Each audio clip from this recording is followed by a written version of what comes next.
Assalamualaikum warahmatullahi wabarakatuh. Perkenalkan, nama saya Sinta Nuria Rahmi. Nomor induk mahasiswa 212060096. Di sini saya akan melakukan tutorial kurban. Kata kurban berasal dari bahasa Arab, yakni khoriba, yang berarti dekat atau mendekatkan. Sementara secara harfiah, kurban memiliki arti hewan sembelihan. Hewan yang dapat dikurbankan ialah kambing, domba, sapi, dan unta, dengan maksud mendekatkan diri melaksanakan perintah dari Allah Subhanahu wa Ta'ala, seperti yang dicontohkan Nabi Ibrahim alaihissalam.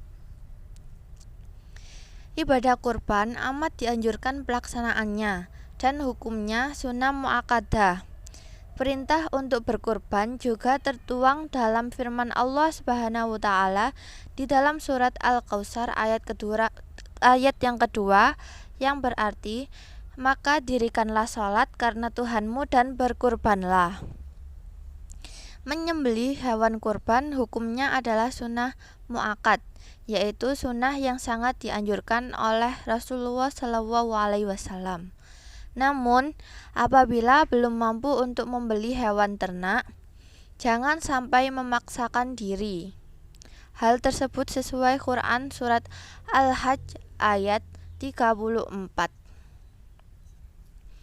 Ketentuan hewan kurban. Jenis binatang yang diperbolehkan untuk dijadikan kurban adalah unta, sapi, kerbau, kambing, atau biri-biri. Adapun ketentuan hewan-hewan tersebut adalah: yang pertama, unta yang sudah berumur 5 tahun, sapi atau kerbau yang sudah berumur 2 tahun, kambing yang sudah berumur 2 tahun, domba atau biri-biri yang sudah berumur 1 tahun atau telah berganti gigi. Syarat hewan kurban yaitu tidak gila, cukup umur sekitar 1 tahun, jantan atau betina yang sedang tidak hamil, ekor tidak terpotong lebih dari sepertiga, kaki tidak pincang, tidak kurus kering atau tulang tak bersumsum, gigi tidak ompong, telinga tidak terpotong lebih dari sepertiga, mata tidak buta total atau sebelah.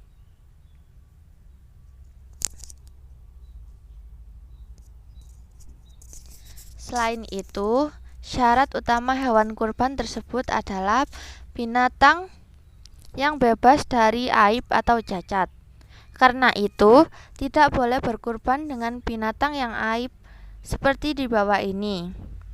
Yang pertama yaitu yang penyakitnya terlihat dengan jelas, yang buta dan jelas terlihat kebutaannya, yang pincang, yang sumsum tulangnya tidak ada atau karena kurus sekali, yang cacat yaitu telinga atau tanduknya sebagian besar hilang.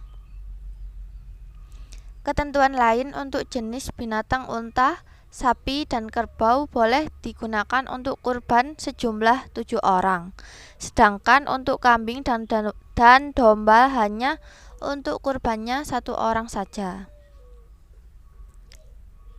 Penyembelihan hewan kurban dapat dilakukan sejak selepas sholat Idul Adha atau tanggal 10 Zulhijjah, dan bisa pula pada 3 hari tasyrik 11 sampai 13 Zulhijjah. Menyembelih dalam syariat Islam adalah langkah melenyapkan ruh binatang dengan cara memotong leher, kerongkongan, dan tenggorokan serta 2 urat nadi dengan alat yang tajam, kecuali gigi dan tulang atau cara lain yang dibenarkan oleh syariat Islam. Binatang yang tidak disembelih hukumnya haram karena status binatang itu sama dengan bangkai. Rukun menyembelih diantaranya: yang pertama yaitu penyembelih harus beragama Islam.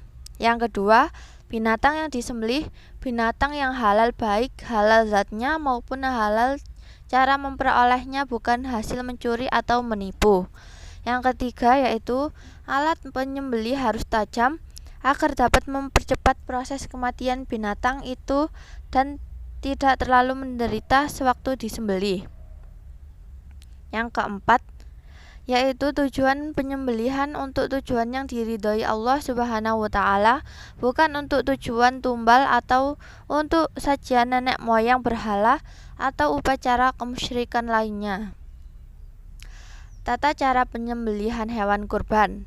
Yang pertama yaitu menggunakan pisau yang tajam. Semakin tajam pisau yang digunakan, maka semakin baik untuk menyembelih.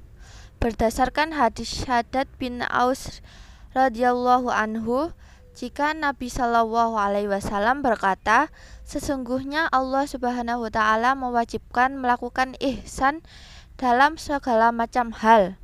Apabila kalian membunuh, maka bunuhlah secara ihsan, dan jika kalian menyembelih, maka sembelihlah secara ihsan. Hendaknya kalian mempertajam pisau dan menyenangkan sembelihnya. Yang kedua, tidak mengasah pisau di depan hewan yang akan disembelih. Hal tersebut dilakukan agar hewan kurban tidak merasa takut sebelum disembelih.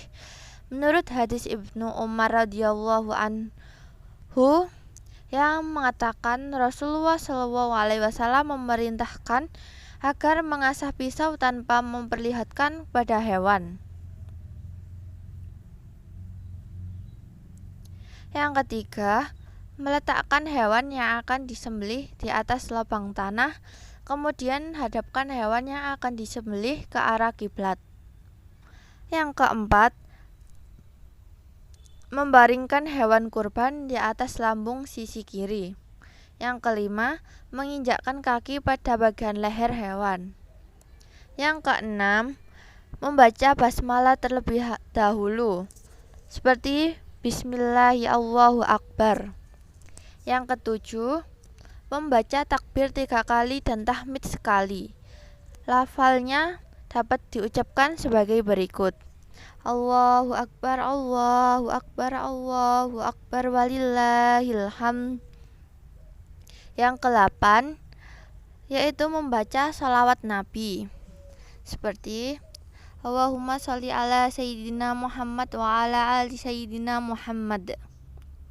Selanjutnya, membaca doa menyembelih hewan, yaitu Allahumma hadihi minka wa ilaika fataqabbal minni ya karim. Yang ke-10, memastikan pada bagian kerongkongan, tenggorokan, atau 2 urat leher itu telah terpotong dengan pasti. Yang ke-11, dilarang mematahkan leher sebelum hewan tersebut benar-benar mati. Larangan bagi yang hendak berkurban. Larangan memotong kuku dan mencukur rambut bagi orang yang ingin berkurban juga disebutkan dalam hadis sahih yang diriwayatkan Imam Muslim. Siapa saja yang ingin berkurban dan apabila telah memasuki awal Dzulhijjah, maka jangan ia memotong rambut dan kukunya sampai ia berkurban.